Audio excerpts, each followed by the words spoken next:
Thank Hello, you. everybody. Hiya. I think this question's for Emerald, but just how big a Britney fan are you? I think it's fairly clear how big a Britney fan I am. Every week, I go to a club. I act like I'm too drunk to stand. I'm just the biggest fan. She's amazing. And every week, a nice guy comes over to see if I'm okay. You okay? You are so pretty. I've loved her my whole life. I am a nice guy. Are you? Me and my sister went to see her in concert about 10 years ago, and we both burst into tears when she came on stage, just like without even, it just happened almost. Yeah, our bodies just responded immediately to seeing her in her sparkly top hat. Before we even got to the toxic scene, which I won't get into for spoilers, my wife was saying that different costumes Carey was wearing these different costumes that made her think of different Britney music videos. I think, well, we certainly didn't go that far. I have to say that for the Britney biopic. But I certainly think the look and the visuals kind of have a very specific kind of early millennial feel that I think will be very, very familiar to lots of us who grew up then. Rewinding back to the very beginning of all this, Carey, what was it like when you were first pitched this script? Well, it just came to me as a script with no kind of pitch at all. I just sort of got sent it by my agent. And I couldn't stop reading it, and I was blown away by it. I just hadn't read anything like it. So, I immediately called my agent and said, when can I meet Emerald? And then when we met, I kind of immediately said that I wanted to do the film. I didn't play any of this cool. But yeah, it was just such good writing, and I was so excited by the whole idea of it. And at that point, was there a Paris Hilton supermarket montage in the script? Oh, 100%, yeah. Yes. It was at that point, reading it, you went, yes. Yes. This. Yeah. Emerald, how did it work getting the cast together? You know, was it our lead here and then all the rest of it? How did it work? We sent the script to Carey, and amazingly she said yes. And I think that obviously was a huge draw for all the other cast, because everyone wants to work with her because she's a genius and also just a supremely lovely person. So I think she was just such a draw, and we were very lucky. And yes, we really just wanted to cast people that were incredibly good, incredibly funny, people I've admired my whole life, but also people who maybe have a reputation for being people we like, guys we think are handsome and funny and maybe a bit dorky, and women that we want to be best friends with or would really trust. It's kind of a movie about what happens when the people you like do bad things. And so it was important that we cast it in that way. Please lie down. What are you doing? It's okay, hey, you're silent. What are you doing? Hey, I said, what are you doing? I'd love to talk a bit about the tone, because I mean this in the best possible way, but what I loved about the movie was the sense that it didn't care what you thought. It wasn't conforming to you or to any like sense of what a film should be or how you should feel coddled. Is there any sense of that from your perspective? Was that kind of a yardstick for the whole movie, for the pair of you?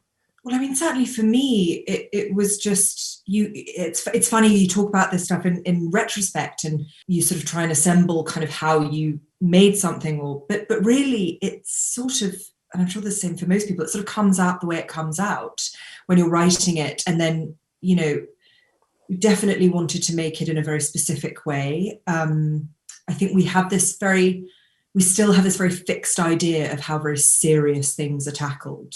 They should look gritty, they should be grey, that everyone should be wearing sort of, you know, sad clothes and looking sad and looking out of rainy windows. And, you know, look, I love those movies, but I think that's a very narrow way of looking at stuff. I think it's a very, well, it feels a very female thing, maybe a British thing too, but certainly true to me that the worst things in my life have always been treated with humour. And so it was important to, you know, if you're going to look at something like this, if you're going to look at all this stuff that we grew up with, it's important that it's, you know, it's kind of it's enjoyable enough for people to want to watch it, and thrilling enough for people to not want to turn it off, and darkly funny in the way that I think that we all can understand it is darkly funny when whole society has been doing something really horrific for a very, very long time.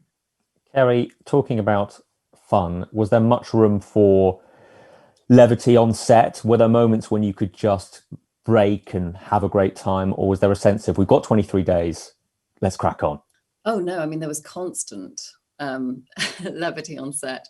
We were aware of the time frame, but in the same sense, Emerald was so, measured and cool about it. So there was one instance where I got a telling off. Sorry, can't remember what we're doing.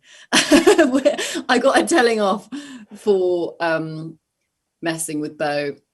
And for once, he was actually breaking, where it had been me the whole way through. He was breaking, and Emerald came in and was like, right, no, it's your fault. It's your fault. It's both of you. We've got 2 minutes. Come on. But the rest of the time, it felt like we were shooting something that we had months to do. And, because Emerald was so cool and calm and collected about the whole thing. So, yeah, there was lots of fun. And really more, we handled the things that had to be handled sensitively in the right way. But the rest of it, I was surrounded by comedians. So it was just a delight. And I know this is a loaded question, but what have been the most memorable reactions you've both got to the film? Because it's been staggered release across the globe now, testing and all the rest of it.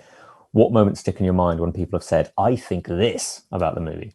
We had one test screening. It was one of the test screenings that was just a very broad audience. So lots of age groups, kind of from all sorts of places, and in one of the scenes of the movie, which is quite an intense scene, a fight broke out in the audience between two audience members. Why do you guys have to ruin everything?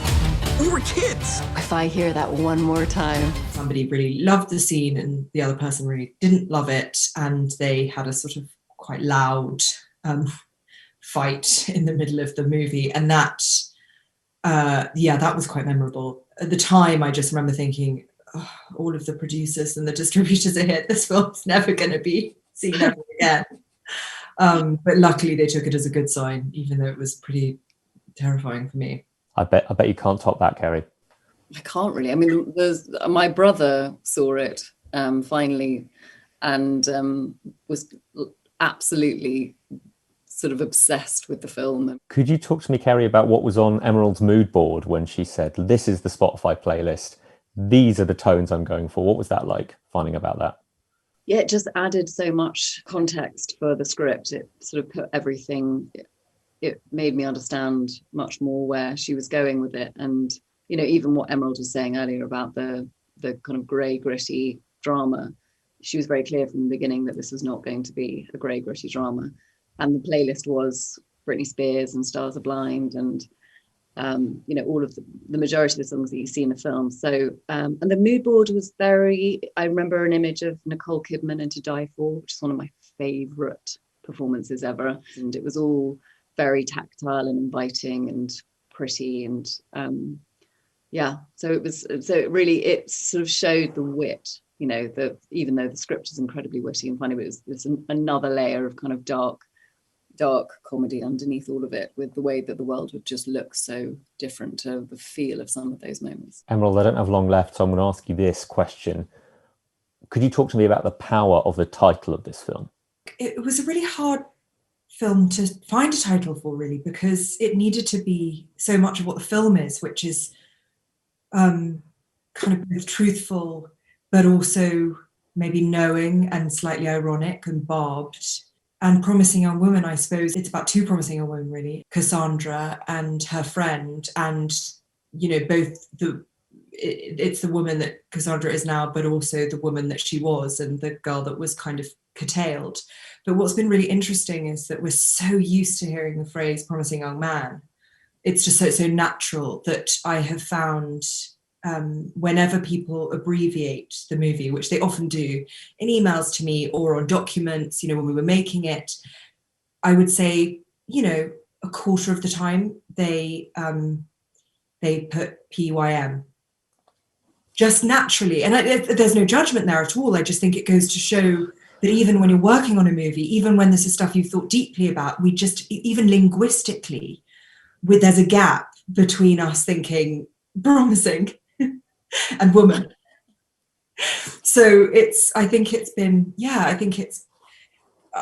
love it, and it's very kind of moving, I think, that it's coming out in a year that there are so many other brilliant movies with women in the title. I think it's exciting that we've come to that point now. I think you're being very generous. I'm full of judgment. I'm judging them. I've said it. We can move on. Thank you both for the film. Thank you both for the interview, and have a great rest of your day. Thank you. Thank you so much. Thanks for watching. If you enjoyed this video, don't forget to subscribe and click the bell icon to keep up to date. You can listen to my Radio 1 movies and TV podcast, Screen Time, on BBC Sounds. And you can find these interviews in full on BBC iPlayer by searching Movies with Ali Plumb.